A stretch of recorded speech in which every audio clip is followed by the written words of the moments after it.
spend the last bit of my time is the whole inside-outside razor's edge part, because I've talked about the whole militaristic thing and what's going on with this new civilization, new group of people, new society, new culture. They're very militaristic, and they are right now, as I'm thinking about it, and how it's beginning to, where you would see them doing this sort of stuff in the book is they are first, I figure I am no military strategist. I am no general. I am nothing like that. But the way I think about things is if you want to take a look and see what's going on with a new civilization, first you stay way back and you just observe. You send in your stealth teams very small, very far away at first, and you see if you can get in view.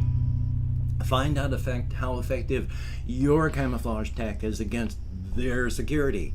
And you're just watching, observing, like being a person who's watching a hornet's nest that's been built in the corner of your doorway. You're just observing it from a distance now. You're watching how they work, how they do things, times when things are slow and when things are active.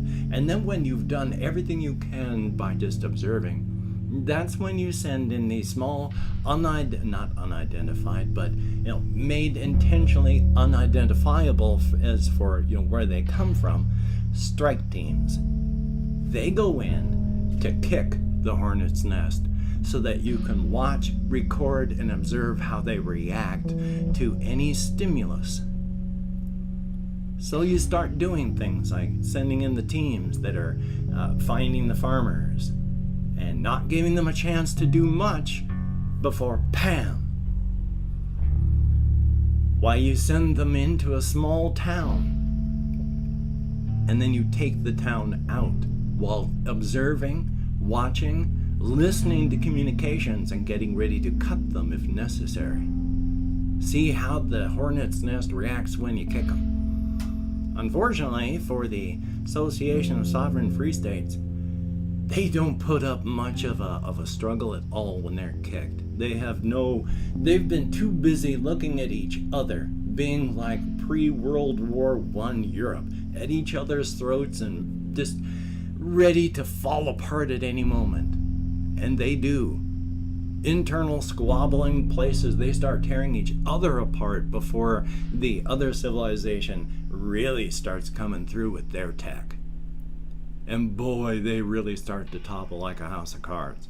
Now, they have to be very, very wary of everyone else. They are not going up against, at this moment anyway, the Crimson Kingdom.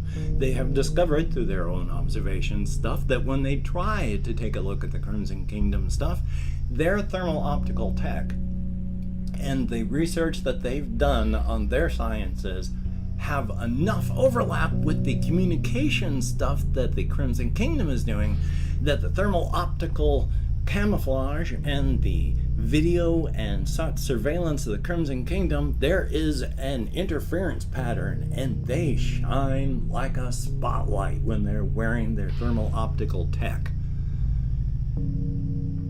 So right now, they're not really going up against the Crimson Kingdom. The Pale Domain, that one, they've really been playing catch-up on technology as opposed to the Crimson Kingdom. Because the King in Crimson has been just leaning into tech hard ever since they had first risen up and began pushing and being king. And so they have a lot of head start on everybody.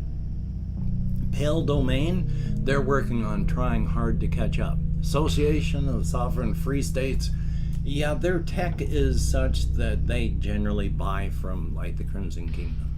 So it's Pale Domain may have troubles. The Crimson Kingdom, they're not going to have many problems at all. But the Association of Sovereign Free States is just falling apart. And of course, real quick, I've mentioned before with the Crimson Kingdom and how they're trying to get rid of the stranger at the gate issue, which is, you don't want strangers at your gate. You want everyone to be family so that they don't try to take you down by being outsiders. If you're spreading your tech out into an area where there's, natives, you don't want to try and ask the people that used to live how they did and are now getting used to your civilization coming along if they want to join your civilization. No, that's not good.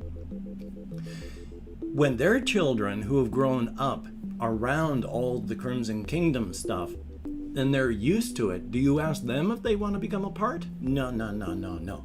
They've still grown up with their parents having been a part of the land beforehand. You ask their children's children, because they grew up with cell phones and computers and the ThruNet and mass transportation. They already consider themselves a part of the Crimson Kingdom. Those are the people that you ask if they want to join and become a part of the kingdom, because their general response is, I thought we already were.